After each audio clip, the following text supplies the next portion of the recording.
to produce some examples that will lead to some conclusions that I hope will be useful for everybody.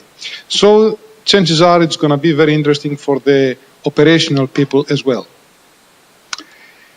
In the world of wildland fire management, large fires have always been the source of the most serious concern, as they typically contribute most of the yearly burnt area. We saw some examples in the slides that were shown today. The fire size that is considered as large varies between countries. We saw Canada telling us about fires of 700,000 hectares. So that's not something you can have in Greece, for example. So the countries have a different perspective. But it also changes with time as the frequency of the appearance of such fires changes. I mean, what was considered as a large fire in the United States in the last few years has changed. In the western United States, for example, wildfires nowadays are much larger than they were as recently as in the 70s. In land managed by the United States Forest Service, there were nearly 5 times more fires larger than 25,000 acres, which is roughly 10,000 hectares, each year in the past decade compared to the 70s. So when you have to deal with larger fires, a fire of 1,000 hectares may look as small.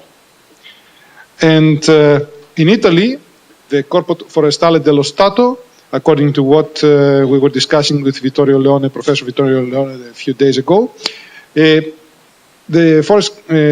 Corpo Forestale dello Stato does not have an official value of what is considered as a large fire, but indirectly and implicitly, it accepts the threshold of 500 hectares used by many EU projects. In the yearly statistics, however, the large fire class size is an open class of 500 hectares or more. That's how they report them. In Greece, in general, a fire is characterized as large and draws special attention when it grows to more than a few thousand hectares and causes significant damage to human life, infrastructures, and the environment. As Mike said earlier, Mike Flanagan, the effect of the fire, the damage that the fire produces, always makes it rank in our minds as bad fire, large fire, or small fire. A fire that is somewhere in the boonies, somewhere away, people do not care about. But a fire that burns 500 homes in a place like Slave Lake, then that draws a lot of attention. In Greece, there has been no effort to define a common meaning of what constitutes a large fire. However, although there is no official definition, a size of more than 1,000 hectares is considered as large. There has been a relatively recent statistical analysis of the fire environment of large forest fires in Greece, and the author, Dr. Alexandros Dimitrakopoulos and his team, have reported that these fires, they have put it in the title to clarify this, that it is over, what they mean as large fire is 1,000 hectares. So more or less that's the definition of what people consider as large fires.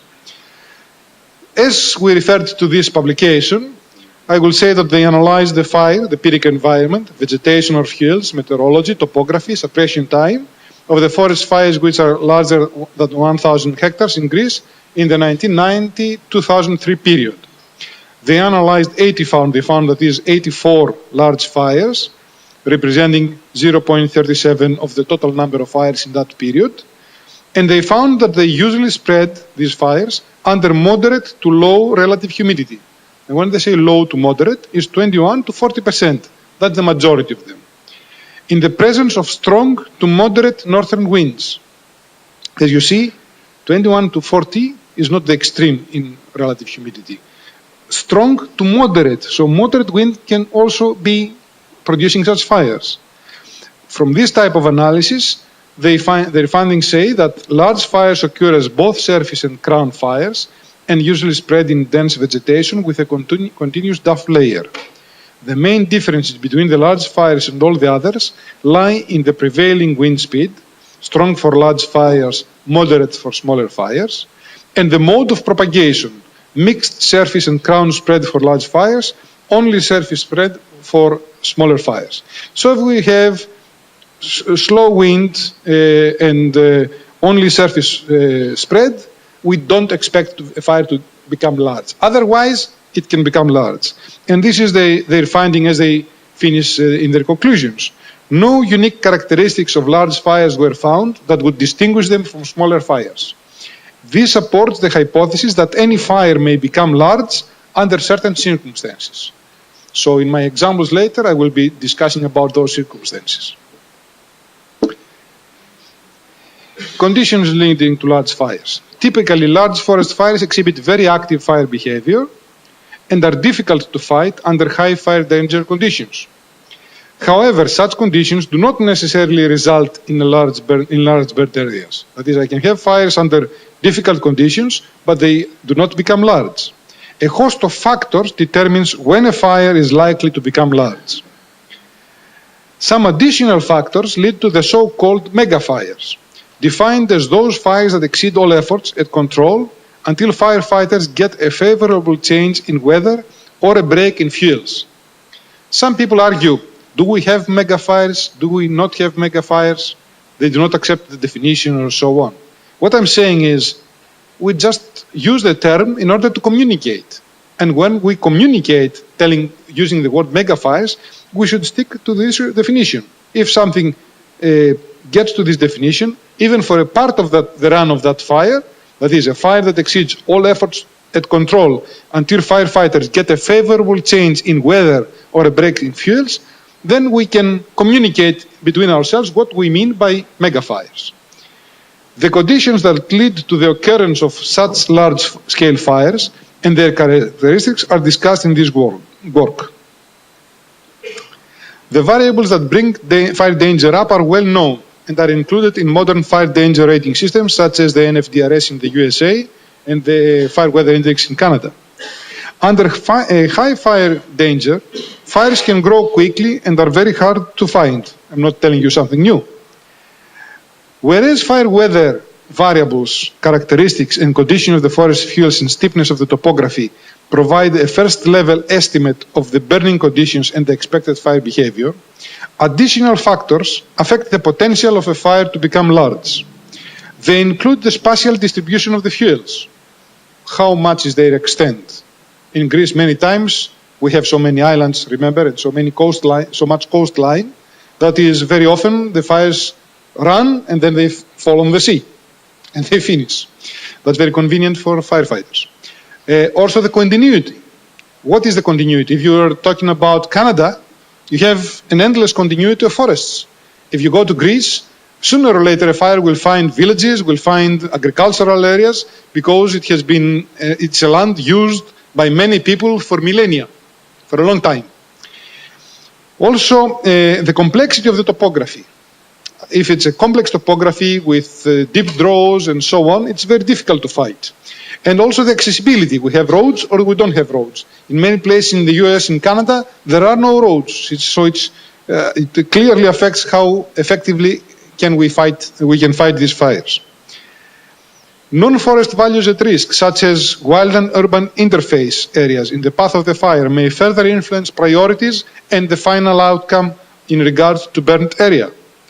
Obviously, the real strength, appropriateness and capability of the firefighting resources assigned to the fire and the speed with which they are dispatched is of equal importance.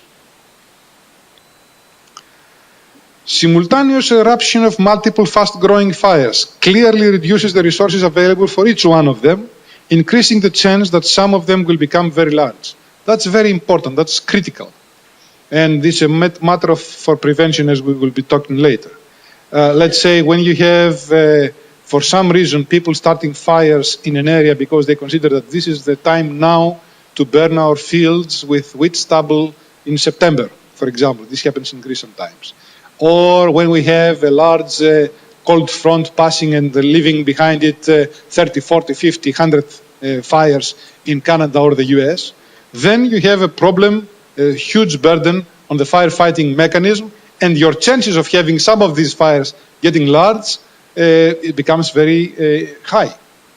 This chance also increases when seemingly benign fires are not given appropriate attention and are allowed to spread for days until they enter high hazard fuels or until an adverse change in weather conditions takes place. So sometimes it's our mistake in not evaluating correctly certain fires. That's either because we do not have enough resources or because we are not trained enough or good enough to have the reflexes to understand what it means to leave a certain fire going because it's benign at some point, give it less attention, and while in the future, if we look at the meteorological conditions, there is a clear indication that things will get worse. Focusing on mega fires, the main characteristics that make fighting them practically impossible are a very high rate of spread with extreme fire intensity and very heavy spotting. Extreme drought of live vegetation, extremely low relative humidity that results in very dry fine fuels, and large amount of fuels within forest stands, often affected by diseases, lead to such fire characteristics. When the above conditions are combined with atmospheric instability, leading to plume-dominated fires, then the stage is set for disaster. I make a special note here on the condition of live vegetation. We have a very good handle on dry, dead fuels. We have models to predict them, but live vegetation and the stages it is in makes a huge difference. If you try to burn Quercus coccifera, a very common shrub in Greece, in June, it's hard to burn it. You put in a fire with a drip torch, for example, and it resists. The moment the fuel dies out, the fire may die out. If you do the same thing in August, it's totally different. The rest can be the same. I mean, relative humidity in the air, temperature of 30 degrees, but it makes a lot of difference, the condition. And the condition, to some extent, has to do with the moisture content. Drought in the roots and in the soil can also play a role. That's my theory, which I'm working on in my projects. Now, after having said all this, more or less summarizing things that people here in this audience with the experience that they have in mind, I will try more or less to give some examples to see how these apply. Let's look at the Yellowstone fires of 1988 in the United States. I was thinking of bringing some examples from Australia as well, but because Ian is here, I decided not to. But I chose these 1988 fires in Yellowstone because I was there at the time. So I watched it a little bit closely. Almost 250 different fires started in Yellowstone Park, National Park in the States in that summer of 1988. And that was between June and August. 7 of them were responsible for 95% of the total burnt area. The fires that started in June could have been easily suppressed. They were fires that were just creeping initially. But they were allowed to burn as natural fires in National Park because they're within prescription. They had a prescription which said that under these conditions, if we have natural fires, we'll allow them to go. Because they expected, according to existing statistics, that there are going to be small to medium-sized fires. So they allowed them to go. But the rain that they expected did not come. Usually they have rain within the summer. It's not a Mediterranean climate in Yellowstone. So they do have some rain in the summer. There was no rain, so they started growing and started becoming a concern in July. The people that were managing the fires at some point started to try to put out the fires, called a team of specialists from Missoula, Montana, and other places. They were the best specialists the US had at the time, and they were headed by Richard Rothermel and other well-known fire researchers from the USDA Forest Service Fire Laboratory in Missoula, Montana. What I'm talking about is personal communication with Richard Rothermel. They used current weather data, ground observations, historical weather data bases, and the best models available at the time, trying to help Yellowstone managers anticipate and prepare for the worst possible outcomes. So when they looked at the fires, the data, they saw that in the past there had always been some rain in August. And they never saw anything extreme in winds. So all their predictions failed as the fire grew much larger than they could foresee based on historical data and models. During August and through the beginning of September, the weather remained completely dry, contrary to the existing past records. And there were also 3 days of extreme wind, which was not expected according to past data. I'm talking about 50 years of data. Nothing like this appeared in the data. As the fires came together, firefighting efforts became futile. The fires were finally extinguished by the first snow in October. When I visited the place on the 10th of October, we could see fire here and there. And in the night, the cold was below zero. So here you can see how these fires grew from very small in the beginning, here, starting to grow. This is 20th of September, 22nd of September, 30th of September, 9th of August, 15th of August, 25th of August, 4th of September, this was July. September here, 4th of September, 10th of September, 12th of September, 23rd of September. You can see how an initial relax and so on and growing a fire makes it available to whatever weather changes. And then you can have unexpected growth and results. This is the type of fire behavior they saw at the time. 485,000 hectares burned, of which 321 hectares within the park. What we have to say here is that this fire, one of the things that was a problem was the fact that if we have the limits of the park are more or less around here, and around here, and the fire grew beyond in the national park, in the national forest, which is not expected to have a prescribed fire of this size. Okay, firefighting involved finally about 25,000 people. About 120 helicopters and fixed-wing aircraft were used to combat the fires, logging over 18,000 hours of flight time. Firefighters created 1,054 kilometers of fire line by hand and 220 kilometers with mechanized equipment. More than 100 fire engines were assigned to the fire. This doesn't sound much for the European standards, but remember, in Yellowstone there are not roads going to all these places. So these fire engines were mostly trying to save the tourist areas of Yellowstone, where they have installations, where they had the Old Faithful Lodge and so on. The cost reached $120 million. And as I said, the fires did not respect man-made borders. They don't ask you, where did you put your lines of national park versus national forest? You can see the type of fire behavior there, and you can see the fact that the fire engines were trying to save buildings like this, which were old wooden buildings, which is very difficult. Let's summarize the conditions. They allowed fires to grow. If a fire is allowed to grow for days, chances are they will be hit by some changes in condition that can make them grow. Extended period of time, as I said, unanticipated weather conditions way outside the past experience, dry and continuous fuel. This was lodgepole pine that was more or less ready to burn, and unfavorable firefighting conditions. There were no roads and a long way for the fire crews to get there.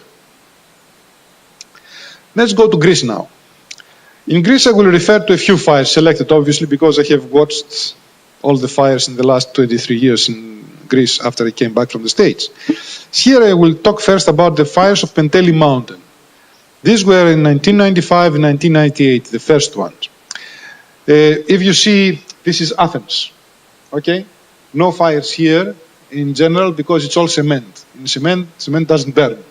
But around it, we have a series of mountains, Mount Parnis, Mount Pendeli, Imitos Mountain, and Mount Galleo, which more or less create this basin, water basin. So, Pendeli was the first in line. It was a nice Pinus calepensis forest in 1995. And it burned. This is the perimeter of the fire that you see. Okay? The fire started at 7:50 in the morning.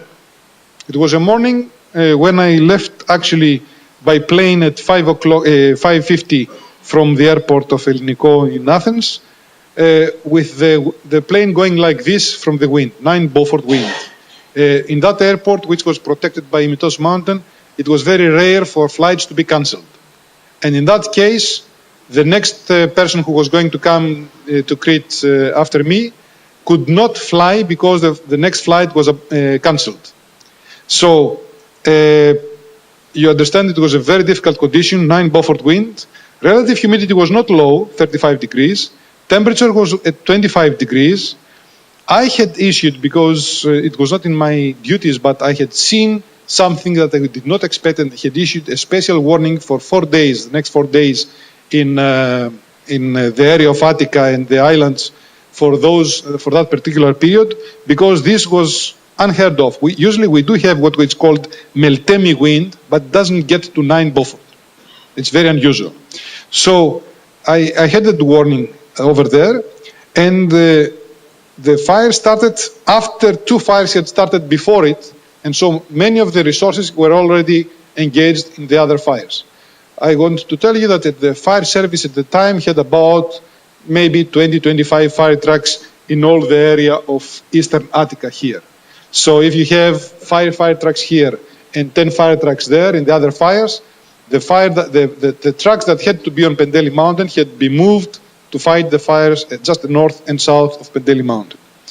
So the fire grew very quickly with this wind, and finally there were 100 fire trucks assigned and 40 tender trucks to bring water, 1,100 firefighters, 9 Canadaires, 1 C-130 MAFs, 2 Chinook helicopters.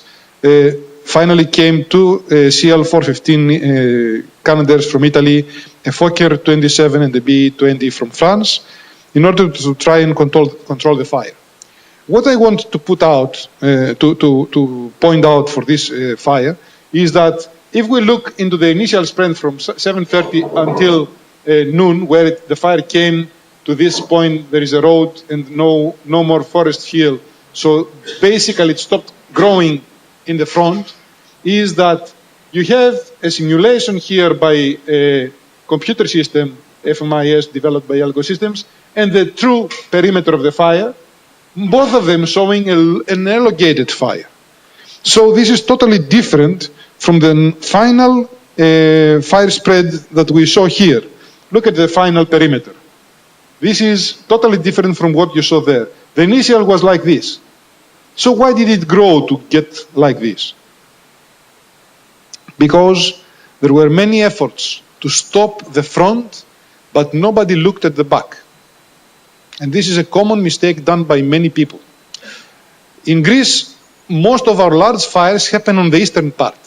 Most of the number of fires, the large number of fires in the western part, which has to do the areas of Epirus and Western Peloponnese. There is like in Portugal, like in Galicia, and so on. We have large number of fires, but it's more humid. You don't get large sizes.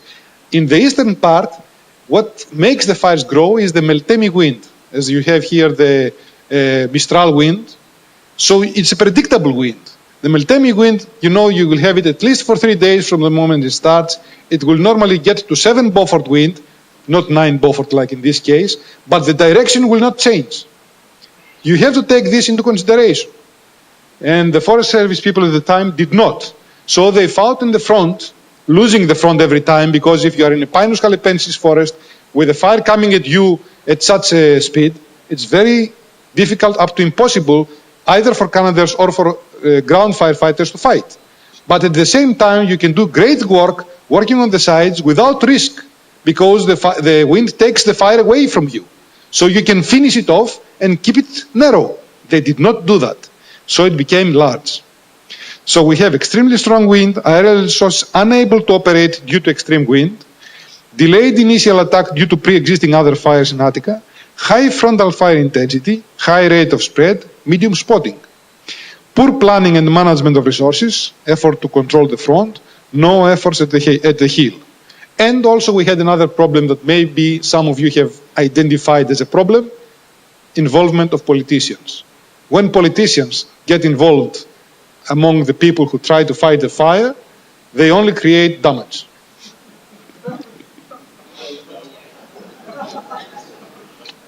Is that agreement or disagreement?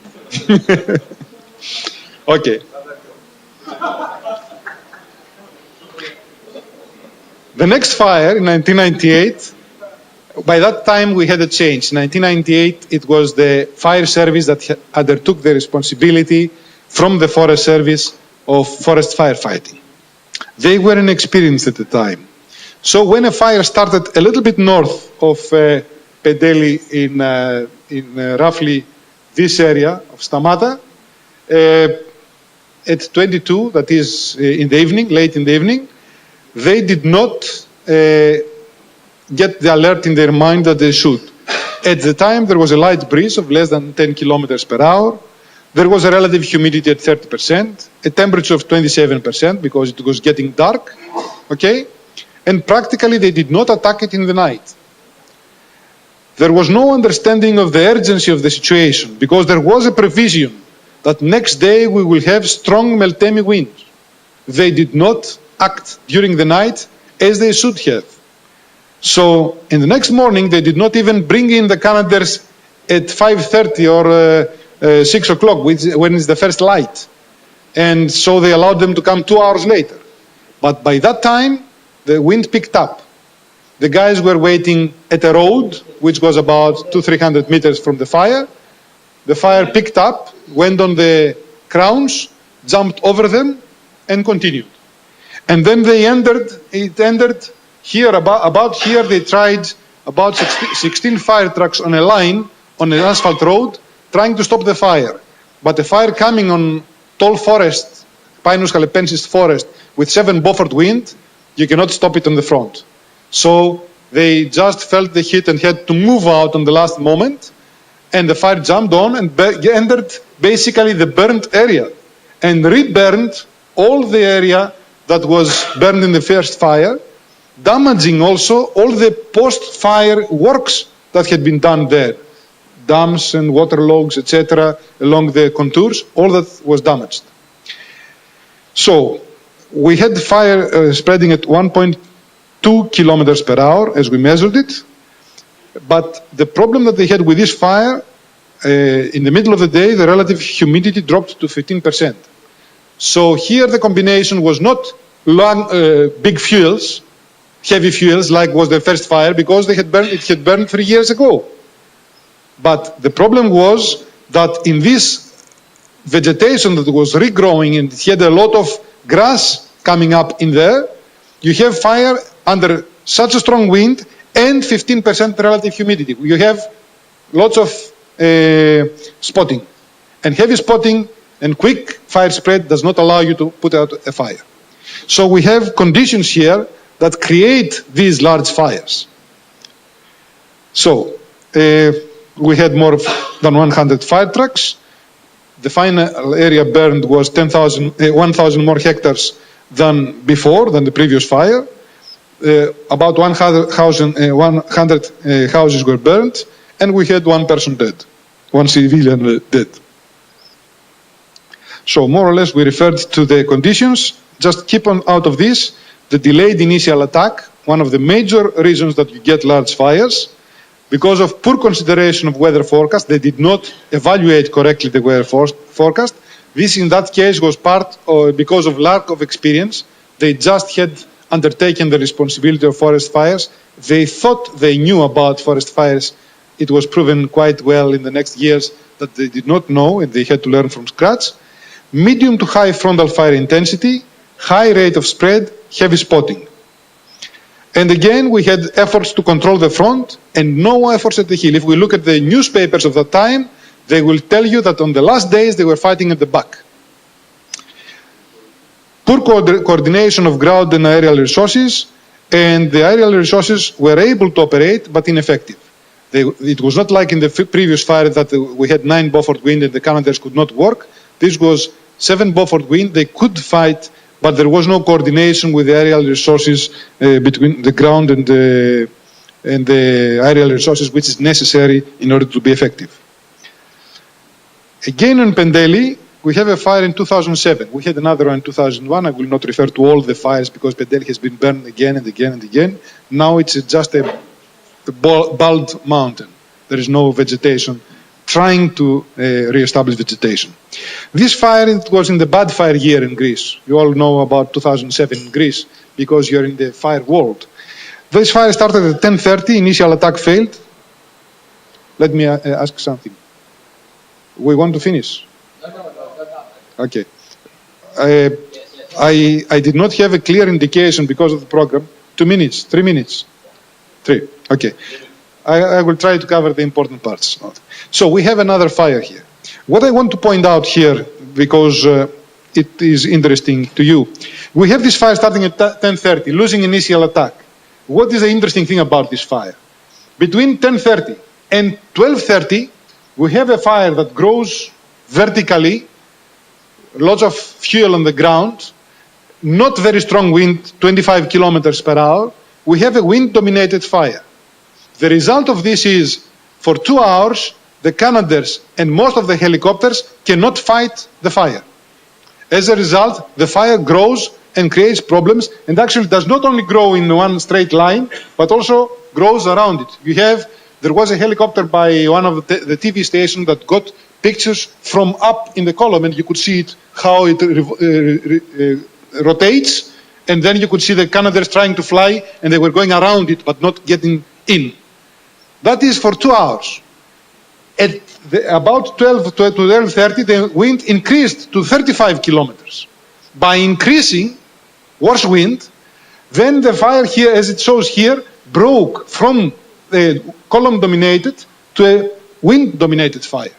When this happened, then the Canadair and the rest of the helicopters, they could go around the fire and control it very quickly. So within 3 hours, they finished it. Remember, it's a unique fire. It is in Athens. You have the whole fleet of Canadairs, 20 Canadairs. You have maybe 15 of them were on the fire. You have 2 or 3 Ericssons. You have 2 or 3 MiL-26. Huge resources. But they were not able to fight until the wind became stronger and it became a wind-dominated fire. So another factor here to consider in what makes a large fire. And this is how it looked on the ground, this specific fire when it hit the homes. We have another fire in 2009, again, the same pattern. This fire started much more to the north. I cannot go into detail. The meteorological conditions, just note that the relative humidity went down to 24% during the day. It was strong wind. The worst thing here was that in the path of the fire there were many WUI areas. The WUI areas were the main problem. Rate of spread was about 2 to 2.2 thousand kilometers. Here is how the fires run. This is 9 o'clock in the morning. The fire started the previous night. Again, underestimation of the fire. Pendeli Mountain is here, just to note. It has burned twice by that time, and parts of it again and again. Look how it broke. This is by 11 o'clock. That's in 2009. And this is by the end of the day. Got to Pendeli Mountain again. And this is the next, that's the end of the day. You see here Marathon Lake. Here, the fire hit the marathon and went around. Not spotting, went around. No coordination to stop it from using the natural barrier. And that's the next day. Everything burned again on Pendeli Mountain. And that's the day after. So, spotting, not a mega fire, fire that could be controlled, medium level intensity, but you see what happened. Note here, these are the fires that have reached Pendeli. These are 2 fires that you saw earlier. The other fire in 2007. These are the fires with meltemic wind. Note that this one. This is the other type of fire that creates problems. This is the fire that is done by a cold front. Here we have a cold front where the fire goes that way in the beginning, and then when the wind turns 90 degrees with the passage of the cold front, you have the fires go down. It came down to Marathon Lake here. Okay? So this is another thing. If you don't have really trained firefighters, this is the time of the Forest Service, 1992. if you don't have really trained firefighters, you have this type of problems. They cannot anticipate it, they don't know what to do in such a fire, which is totally different how you fight this fire from Meltemi fire. This is another Meltemi-dominated fire that was in 2002. A large part of the island of Chios burned. For 5 days it was burning Meltemi wind like this, brought the fire down here. The sea didn't help them.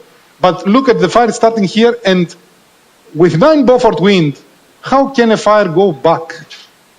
Okay, it cannot go back except if that burns after the event. And here what you see is from IFIS, and you will see that this is on the 22nd of August, this started on 19th. You will see that this area is the active area, at the back.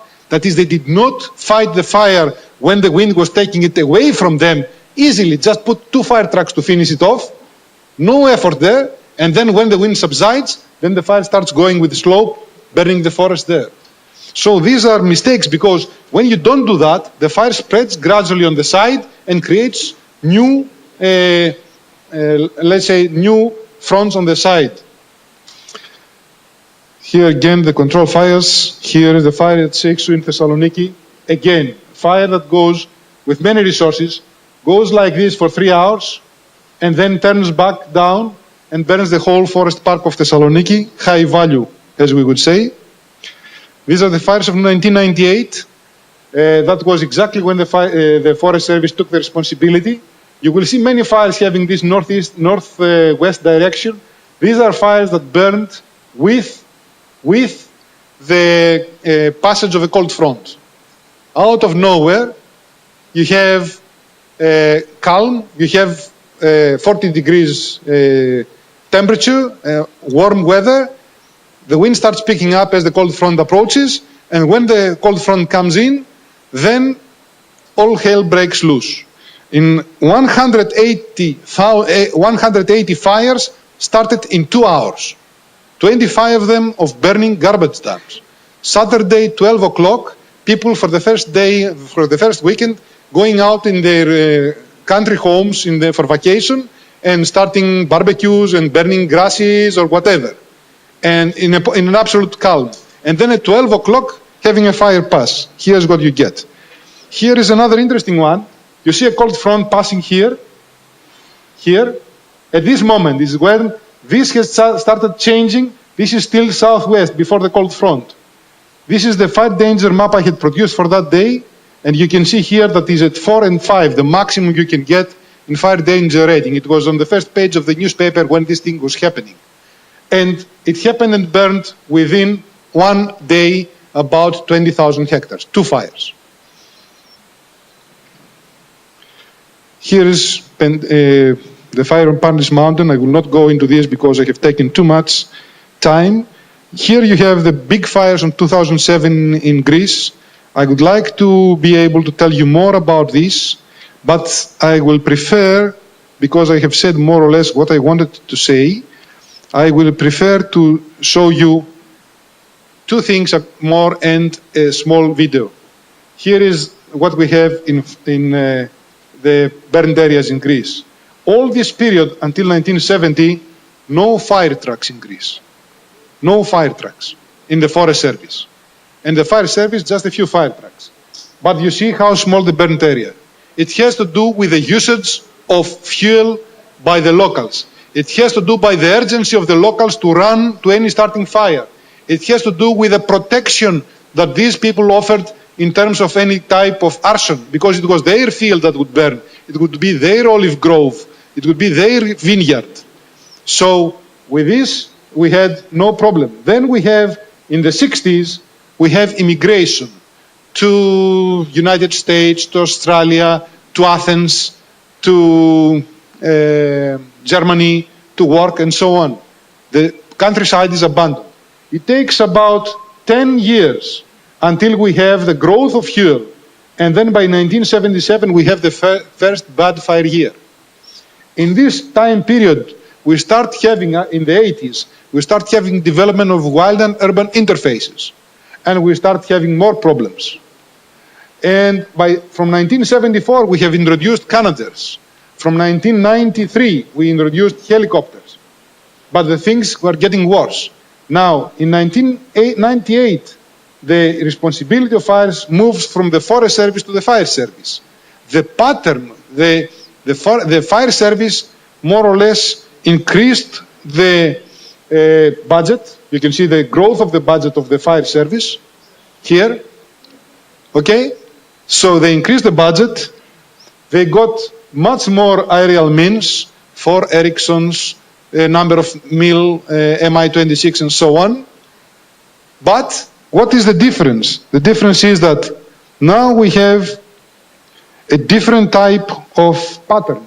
In the easy years, and I'm telling that to French people because they have had 2003, the last bad year, and at this time period, the Fire Service was all proud. We have solved the problem. And then in 2007, every previous record was broken. So you do not have to be complacent.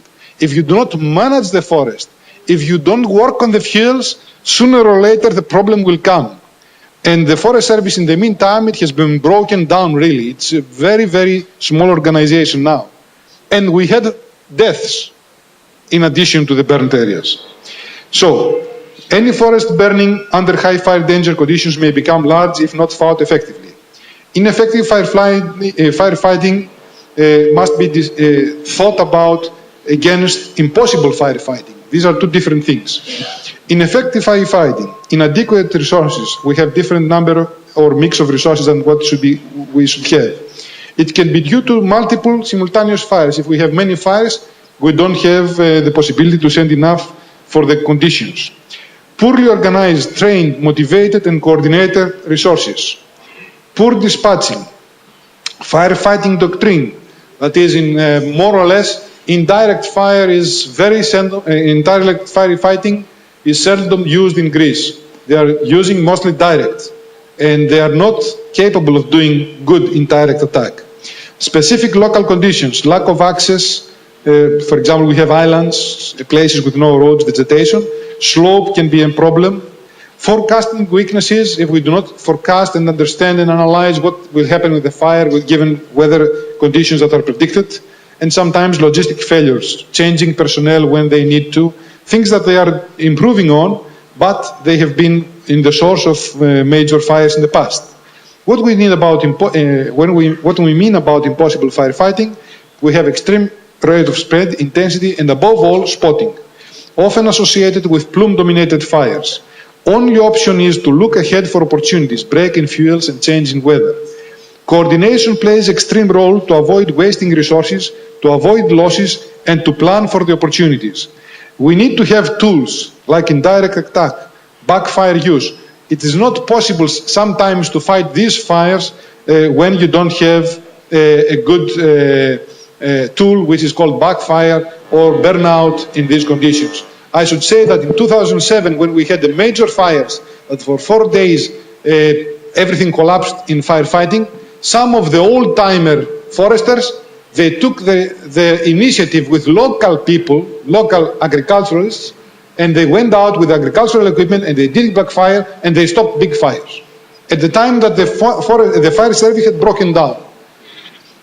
Because fire is not like a military against military, it's a guerrilla war. And that's how you have to view it. And the important thing behind all this, and I'm closing with this, the important thing is prevention. We need to do forest management. We need to manage fuels, fuel mosaic and breaks in continuity.